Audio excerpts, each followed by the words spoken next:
Bonsoir et bienvenue dans cette édition du journal sur Télé Liban. Voici les principales informations de ce jour.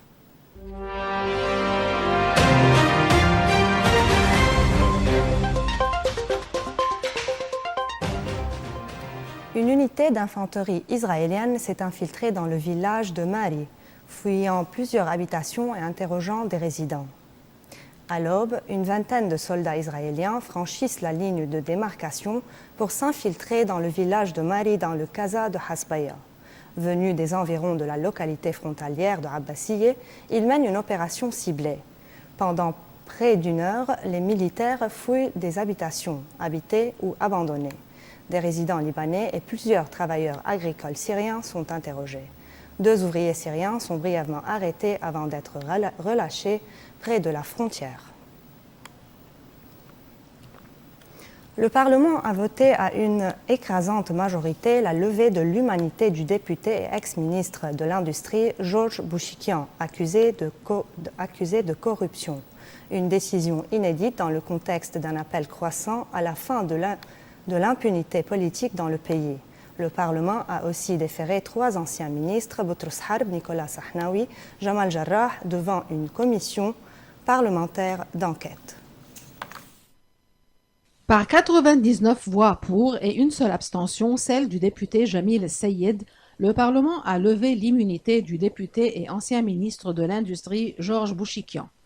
Visé par une enquête pour détournement de fonds et falsification, Bouchikian a quitté le Liban le 7 juillet dernier pour un voyage dit familial et personnel. Il affirme que ce départ n'avait aucun lien avec la procédure enclenchée qu'il dit avoir appris par les médias. La levée d'immunité intervient alors que le Parlement tenait une session législative exceptionnelle consacrée au dossier des télécommunications. 3 anciens ministres, Boutros Harb, Nicolas Sahnaoui et Jamal Jarrah, ont également été entendus par les députés. La séance a été marquée par des échanges vifs sur le rôle du Conseil supérieur pour la poursuite des présidents et des ministres, une institution qualifiée de fantôme par la députée Paula Yaoubian. Les positions ont convergé autour d'un même appel à la transparence. Antoine Habchi a défendu une démocratie qui ne se cache pas derrière l'immunité. Razi El-Hajj, lui, a insisté sur le rôle de contrôle du Parlement qui ne doit pas être un refuge contre la justice.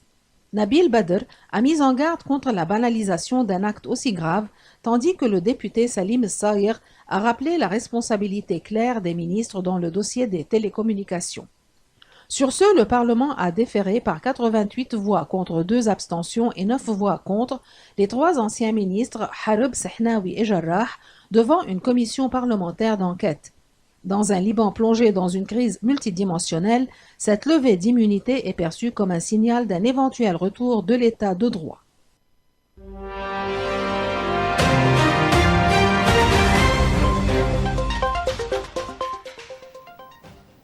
Plus d'une centaine d'ONG tirent la sonnette d'alarme.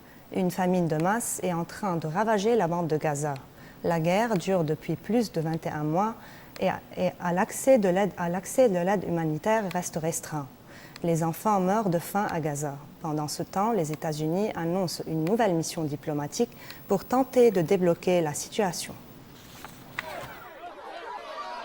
À Gaza, les cris de détresse s'intensifient. Une famine de masse est en cours, selon plus d'une centaine d'organisations humanitaires internationales, dont Médecins sans frontières, Amnesty International et Oxfam. Dans les hôpitaux, la situation est dramatique. 21 enfants sont morts de faim en seulement 3 jours, selon une source médicale locale. Les ONG parlent d'une population qui dépérit. Depuis plus de 21 mois, Gaza vit au rythme d'une guerre incessante. Israël a imposé un blocus total en mars dernier, légèrement assoupli en mai. Mais sur le terrain, les denrées restent bloquées. Des tonnes de nourriture, d'eau potable et de carburant sont stockées inaccessibles. Le conflit a été déclenché le 7 octobre 2023 par une attaque du Hamas sur le sol israélien. Depuis, l'offensive israélienne a fait plus de 59 000 morts côté palestinien, en majorité des civils, selon les chiffres du ministère de la Santé de Gaza. Côté israélien, 1219 personnes ont été tuées. Les ONG réclament un cessez-le-feu immédiat, l'ouverture de tous les points de passage et un accès sans restriction pour les secours. À Washington, l'émissaire américain Steve Witkoff s'envole pour l'Europe Objectif, discuter d'un nouveau cessez-le-feu et finaliser un corridor humanitaire. Un espoir, selon le département d'État, pour acheminer enfin l'aide tant attendue. Mais sur le terrain, l'urgence s'aggrave chaque jour, et pour des milliers de Razaouis, le temps manque.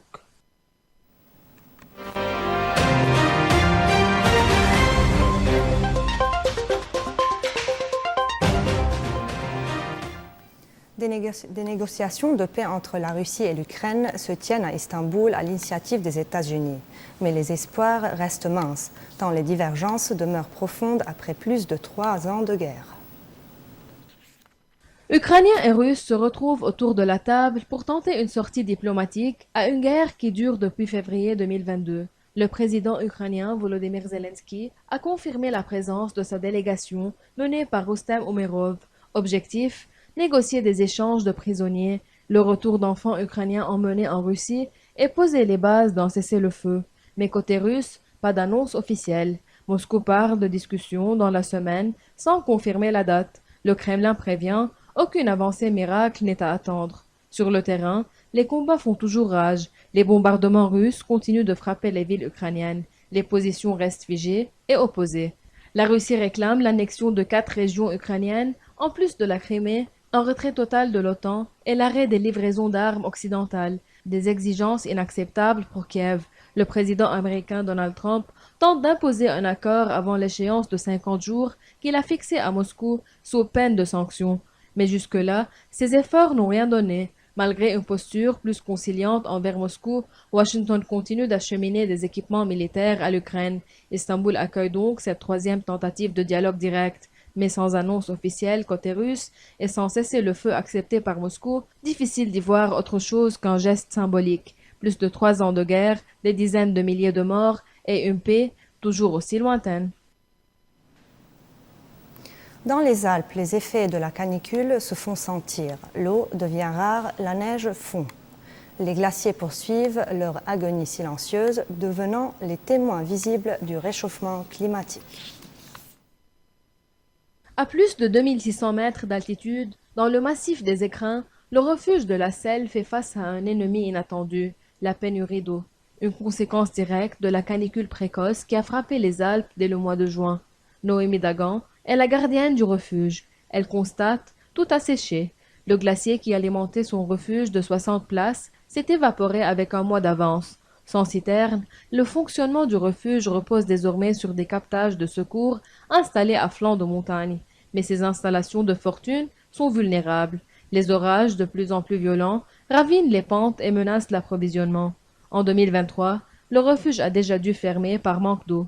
Plus haut, dans le massif du Mont Blanc, les constats sont tout aussi alarmants. Le glacier des Bossons, visible depuis Chamonix, fond à vue d'œil. En juin, 40 cm de poudreuse recouvraient encore la montagne. Xavier Calhol revient d'une ascension marquante.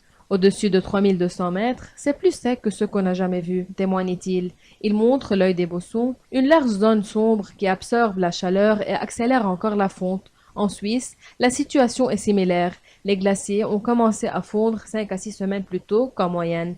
Une fonte accélérée qui bouleverse aussi l'équilibre des refuges, autrefois alimentés grâce à la neige et la glace. Pomper l'eau dans les vallées pourrait devenir la norme. Mais dans un environnement aussi fragile, la haute montagne devient le théâtre visible du dérèglement climatique. Dans les Alpes, les glaciers se meurent, et, avec eux, un patrimoine naturel essentiel pour des millions de personnes. Et en note finale, c'est une scène qu'on n'avait plus vue depuis des décennies. Dans le sud-est de la Turquie, des bergers kurdes reprennent le chemin des alpages dans les montagnes de Hakkari, rendus à la paix après des années de conflit avec le PKK. Une respiration pour ces familles qui renouent avec leur mode de vie ancestral.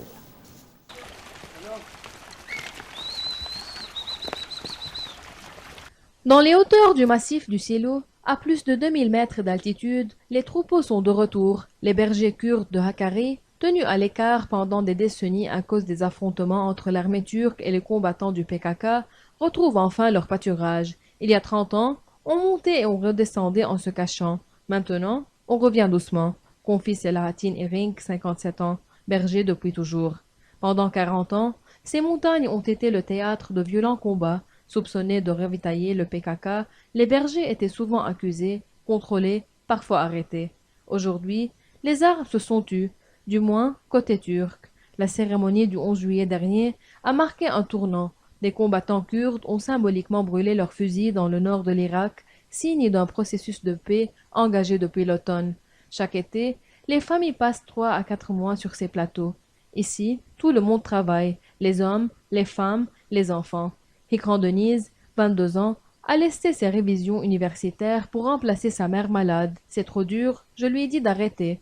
Mais au village, les moutons, c'est le seul job, dit-elle en souriant. Mais cette tradition pourrait s'éteindre. Mahir Ering, 37 ans, en est convaincu. Notre génération sera la dernière. Les jeunes veulent autre chose. Entre cascades et lacs glaciaires, les paysages sont spectaculaires. Quelques randonneurs y croisent désormais les troupeaux. Mais les tensions n'ont pas totalement disparu. L'armée turque reste présente avec ses checkpoints autour de Hakkari. Dans ces montagnes longtemps interdites, la paix permet enfin aux bergers de retrouver un bout de liberté. Une trêve fragile, mais porteuse d'espoir pour une région marquée par les cicatrices de la guerre. C'est ici que s'achève notre journal. Merci de votre fidélité. Restez avec nous pour le reste de nos programmes sur Télé Liban et bonne soirée à tous.